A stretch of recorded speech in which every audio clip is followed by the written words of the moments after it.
Guys, magandang umaga po sa lahat. Dito ako ngayon naglalakad. Hindi ako nakapasok. Dahil wala pala kaming pasok. Nalaman ko, nandyan na ako sa Habalera. Bumaba na lang ako. Ito ngayon, umuwi ako kasi hindi pala tuloy ang pasok. Lakad tuloy ako. Walang masakyan.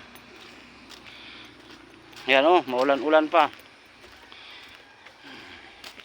Sana makarating muna ako sa bahay bago umulan. Mababasa ako. Wala akong kaputi.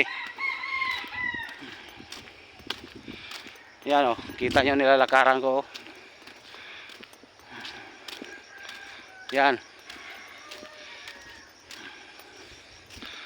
Bukid ang dinadaanan ko.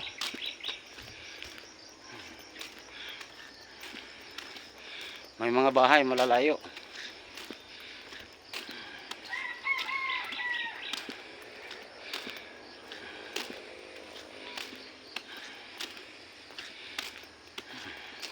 Ito guys, ganito na talaga ako, araw-araw lakad.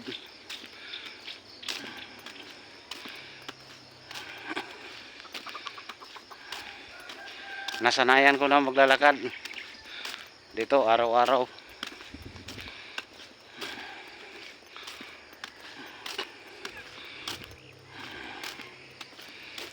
Ito na ang lusutan papunta sa aming bahay.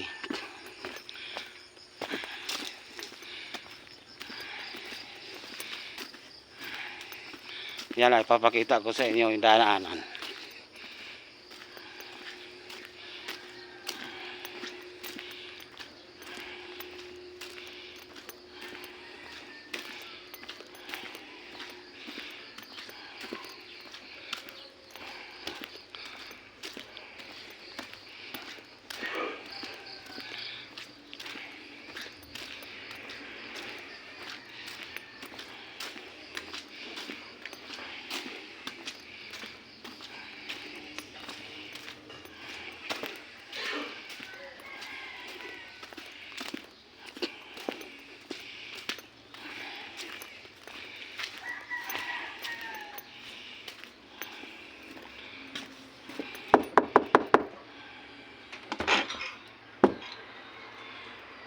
Walang pasok.